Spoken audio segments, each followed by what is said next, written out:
Continuando con la segunda parte de la clase, pasamos entonces al tercer tiempo, que sería rotación interna de la cabeza y acomodación de los hombros al estrecho superior. Para cumplir este tiempo, la cabeza debe rotar a antero-posterior porque si no, no puede franquear la hendidura perineal o pubococcígea. La sutura sagital se orienta en el diámetro antero-posterior y rota hacia occipito púbica o hacia occipito sacra. Entonces, la sutura sagital se va a adaptar al diámetro anteroposterior de la hendidura pubococcígea para poder franquear ese espacio pues, de la pelvis, que sería el estrecho inferior. Se ha cumplido entonces 3 movimientos. Movimiento de descenso, la presentación ha avanzado en su progreso y ha penetrado profundamente en la pelvis y cambió de altitud.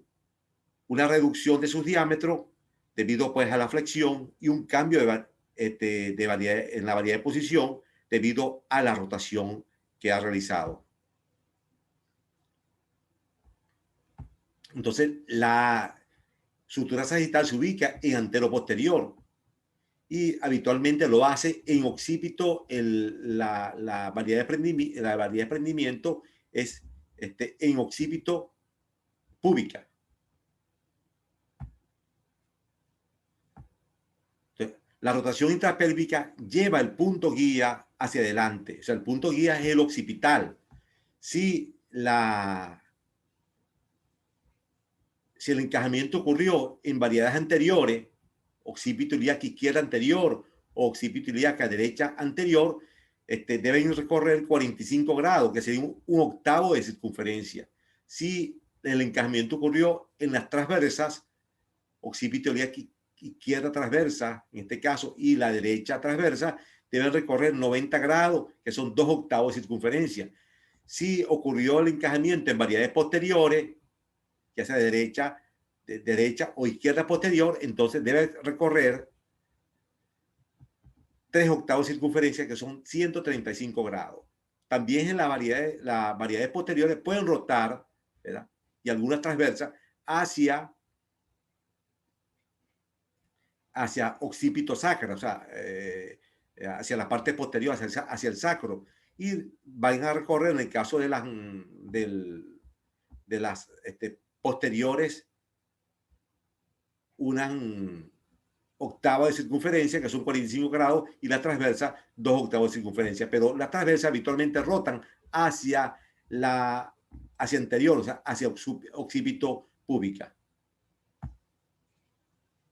¿Por qué rota la cabeza? Bueno, se trata de explicar a través de varias teorías, entre ellas la ley de acomodación de Payot más la ley del mínimo de esfuerzo. La ley de acomodación de Payot dice que cuando un cuerpo sólido de superficie lisa y resbaladiza, el feto cubierto de unto sebáceo, está contenido en otro de paredes deslizantes y poco angulosas, útero tapizado por el ágneo y animada de movimiento alternativo de contracción y relajación. El contenido tiende a adaptarse en sus formas y dimensiones al continente.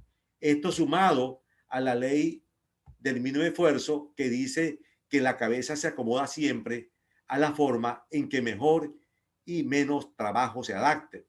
Ellos dicen que una hendidura perineal antero-posterior tiene que franquearse haciendo coincidir el diámetro mayor de la presentación con el diámetro mayor de la hendidura, o sea, el antero-posterior. Y que el diámetro biparietal, que es el diámetro transverso de la cabeza, se va a ubicar en el diámetro transverso de la hendidura. Está también la teoría de Baudelot o teoría de los platos inclinados. Baudelot dice que se formaría un canal de deslizamiento constituido por la pelvis misma, el músculo elevador del ano, el obturador interno y el piramidal, y que van a entrar en juego pues la elasticidad, la tonicidad y la resistencia a los músculos, y que el plano oblicuo del elevador, constituido pues por lo que llaman la carena, ¿verdad? O el embudo del elevador va a terminar en su parte inferior en una hendidura antero-posterior que hace que la cabeza tenga que rotar, o sea, tenga que ubicar su diámetro antero-posterior al diámetro antero-posterior o diámetro mayor de la hendidura. Está también la teoría de Holthausen o solidarización de la cabeza con el tronco. Él dice que la cabeza y el tronco actuarían como una sola pieza cuando se llega a un cierto grado de flexión. Y esto ocurre cuando cuando hay una pérdida de las aguas, ¿verdad? Entonces, y se produce la flexión. Entonces la cabeza y va a rotar siguiendo pues esa rotación progresiva del dorso hacia adelante. Teoría de Tarnier o de los brazos de palanca, que él trató de explicar, pues, o trata de explicar la flexión de la cabeza con esta misma teoría de los brazos de palanca. Él dice que el brazo de palanca frontal o anterior sería rechazado por la pelvis hacia atrás, ¿verdad? Cuando la cabeza choca pues contra la pelvis. Y el brazo de palanca posterior u occipital giraría hacia adelante.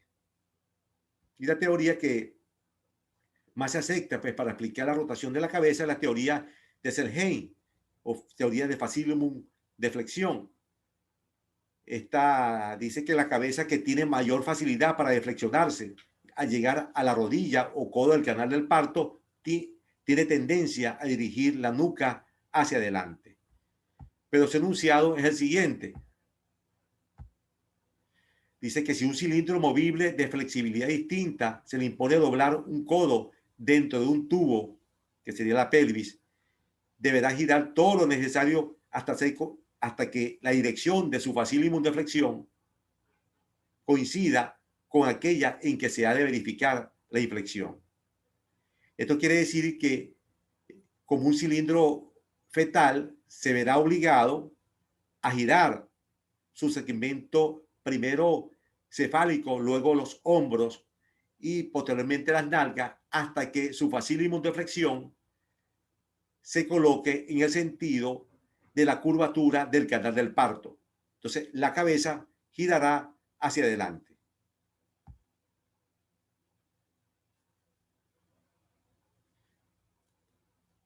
El tercer tiempo también consta de la acomodación de los hombros. Los hombros se acomodan al estrecho superior en el diámetro oblicuo opuesto al que utilizó la cabeza. Entonces, ¿cómo hacemos el diagnóstico de qué ha ocurrido el tercer tiempo? Porque la sutura sagital se ubica en anteroposterior.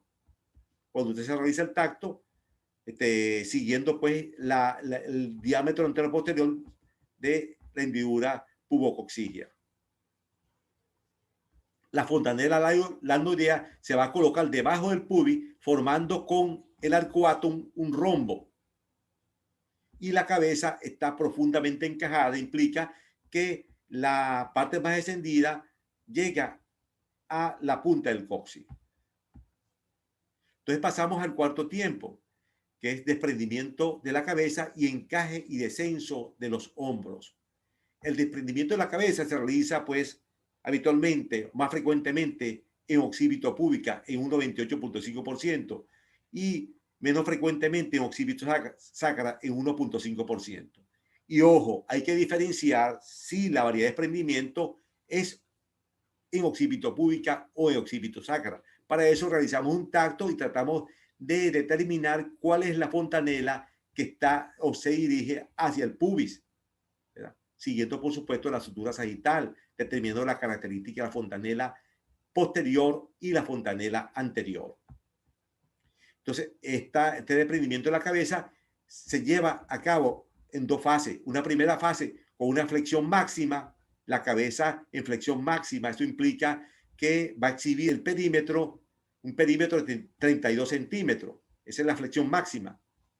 Y se establece pues luego una lucha entre la presentación y el periné posterior. La región retroanal se va a extender por una retropulsión progresiva del coxis que lleva también a que el ano se entreabra, porque hay una tracción del ano hacia atrás por el periné posterior o ano coccigio y hacia adelante por la porción interna pubonal del elevador. Entonces se produce, la cabeza va progresando lentamente por un mecanismo de vaivén. O sea, él va a descender durante la contracción y el pujo y va a ascender en los intervalos. Posteriormente se va a distender el periné anterior y se va a entreabrir el anillo vulvar, lo que permite observar o ver o que salga, pues que se pueda evidenciar lo que llaman el sincipucio y parte de los parietales, una parte de los parietales. Entonces, pero el proceso de ascenso y descenso, ese mecanismo de ascenso, esa alternativa va a seguir, o sea, la cabeza va a seguir ascendiendo durante los intervalos y va a seguir descendiendo en la contracción. Eso va a suceder hasta que la cabeza se fija al estrecho inferior, y eso ocurre cuando el occipital se ubica por debajo del pubis, ¿verdad? Y la frente resbala, dobla, termina de doblar pues lo que llaman el coxis, y se va a ubicar en la glabela, o sea, entre la frente y la nariz. En ese momento la cabeza no sube más y se considera, según muchos autores, el momento óptimo para realizar la episiotomía, ¿verdad? De tal manera, pues, para evitar pues el sangrado excesivo si se hace de manera muy precoz, si hay indicación para la episiotomía, por supuesto. Entonces, la segunda fase del cuarto tiempo sería la expulsión progresiva de la cabeza por un movimiento de flexión o movimiento de cornada. Esto se hace pues en torno al subpubis, donde se coloca por debajo del pubis un hipomocleón, que es el occipucio, que sirve de punto de apoyo para realizar ese movimiento de flexión. Entonces, con cada nuevo pujo hace avanzar pues la presentación. Entonces, aquí en este momento, la persona que atiende el parto, el obstetra o la persona que lo está atendiendo, va a colocar pues en la mano derecha se va a colocar una compresa y va a tratar de proteger el periné, realizando pues movimiento hacia arriba y hacia atrás, tratando pues de permitir pues una, si se quiere, salida, evitando pues los desgarros perineales y ayudando pues a la expulsión de la cabeza. La mano izquierda la vamos a colocar en la parte del sincipucio, en el vértice de la cabeza, para moderar la salida y evitar pues que la frente vaya a distender y a doblar de manera brusca la horquilla posterior de la vulva y a causarle desgarro, pues algún tipo de lesión de la misma. Entonces, en este momento tenemos que decirle a la paciente que durante la contracción no abra la boca, o sea, que no puje, y que durante el proceso de relajación o el intervalo, que vaya pujando, de tal manera que se vaya provocando, pues, o se va llevando, pues, un parto si se quiere, dirigido, lento, para evitar, pues, los desgarros perineales. Si no se ha realizado, pues, en este momento la episiotomía, pues, se realiza la episiotomía. Cuando se produce, pues, la salida de los parietales de la frente,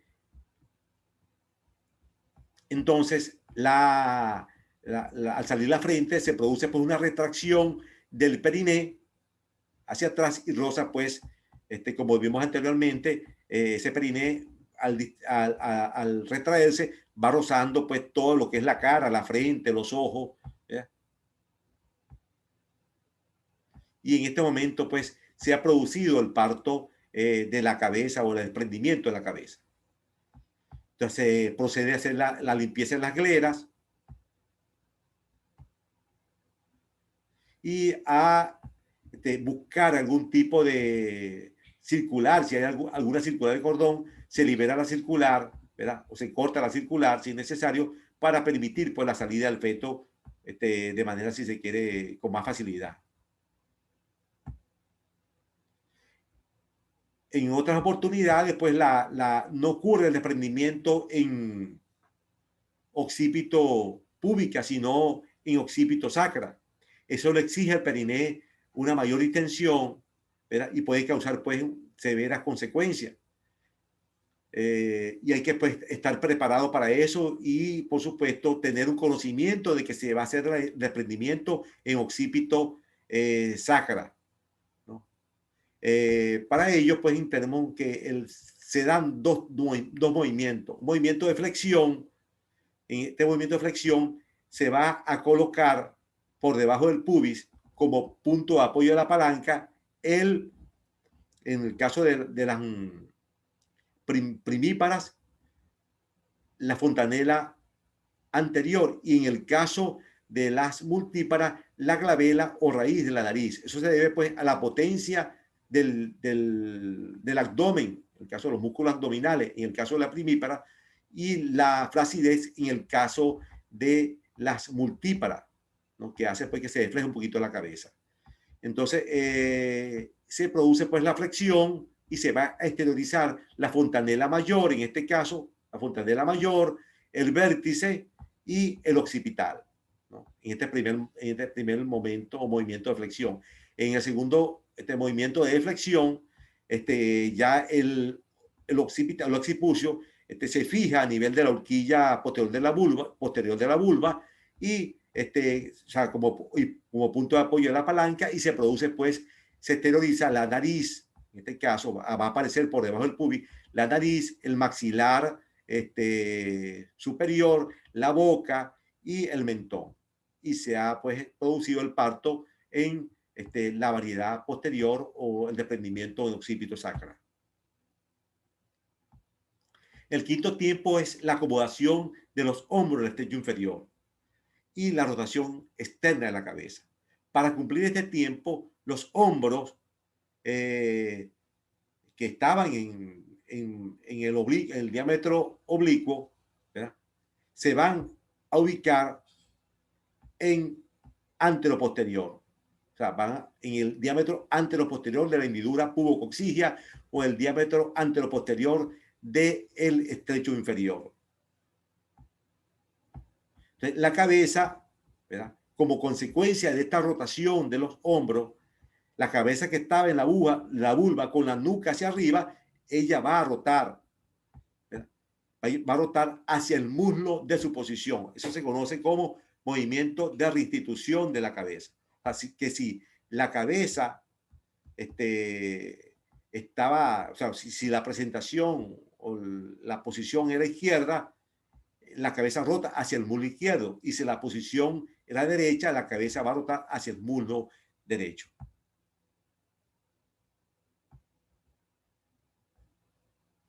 Entonces, aquí en este caso, si está en anteroposterior la cabeza, lo que llama está con la nuca hacia arriba, entonces si era izquierda, se va a producir pues la rotación hacia el muslo izquierdo. Y si es derecha, hacia el muslo derecho.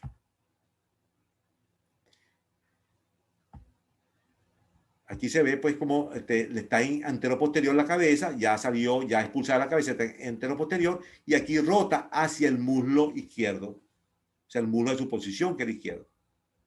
Pero esto es consecuencia de la rotación interna o acomodación de los hombros al estrecho inferior. Y el sexto tiempo es el desprendimiento de los hombros. Para cumplir este tiempo, la cabeza colocada en transversa, como estaba anteriormente aquí, colocada en transversa, la cabeza desciende, y esto lleva a un desplazamiento del hombro anterior hacia adelante, ¿verdad?, y que se va a colocar por debajo del pubis, en el arco del pubis. Y esto lleva pues a que se desprenda hasta el deltoide. Este desprendimiento del hombro anterior, ¿verdad?, En este momento se produce una inflexión del hombro en sentido lateral, de los hombros en sentido lateral, que lleva pues a el desprendimiento del hombro posterior. La cabeza vuelve a caer y se produce pues el desprendimiento del hombro posterior. El resto del cuerpo de feto sale sin un mecanismo determinado, pues sale rápidamente. Entonces aquí podemos observar cómo la cabeza, que estaba en transversa, ¿no?, hacia el muslo de su posición, va a caer desprendiéndose, pues entonces el hombro anterior desciende, ¿verdad?, se va hacia adelante, se dirige hacia adelante y se ubica por debajo del pubis y se va a desprender hasta el deltoide. Se produce un movimiento de inflexión, inflexión de los hombros y se va a desprender el hombro posterior, ¿verdad? Y después vuelve a caer la cabeza y se desprende el hombro anterior. Y como le dije, el resto del cuerpo del bebé sale sin un mecanismo determinado, pues. Aquí vemos como igualmente también en esta se produce pues el descenso o el avance del hombro hacia adelante y se ubica por debajo del pubis y se desprende hasta el deltoide y luego por inflexión se desprende el hombro posterior y se termina después de desprender el hombro anterior. Aquí pues se está ayudando algo al bebé, se desprende el hombro anterior, luego se desprende el hombro posterior y se saca pues, y el bebé sale por un mecanismo determinado, por supuesto. Bueno, muchas gracias por su atención.